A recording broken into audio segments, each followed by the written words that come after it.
కాదు. అసలు నందీశ్వరుని యొక్క అనుమతి లేకుండా శివాలయంలో శివదర్శనం చేశారనుకోండి, దాన్ని శంకరుడు అంగీకరించాడు. ఎందుచేత అంటే శివదర్శనాన్ని ఇవ్వడానికి మొట్టమొదట ఎవరు అనుగ్రహించాలి అంటే నందీశ్వరుడు అనుగ్రహించాలి.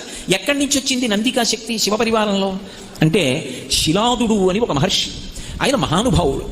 ఆయనకి ఒకప్పుడు ఒక విచిత్రమైనటువంటి కోరిక కలిగింది, నాకు ఒక కుమారుడు కలగాలి, కానీ అందరు పిల్లలు పుట్టినట్టే భార్య యొక్క సహాయము వలన నా తేజస్సు నా భార్య యొక్క శోణితము కలిసి నా భార్య యందు పిండముగా రూపుదిద్దుకొని ఏదో కొన్ని నెలలు ఆమె గర్భము ధరించిన తరువాత బయటికి వచ్చేటటువంటి శిశువు కాదు, అయోనిజుడు కావాలి.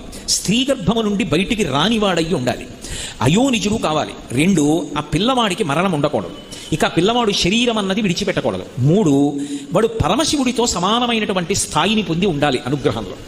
వాడు ఆజ్ఞాపించడంలో కానీ అనుగ్రహించడంలో కానీ రూపంలో కానీ ముమ్మూర్తుల శంకరుడు ఎలా ఉంటాడో అలా ఉండాలి. నాకు అటువంటి కొడుకు కావాలి.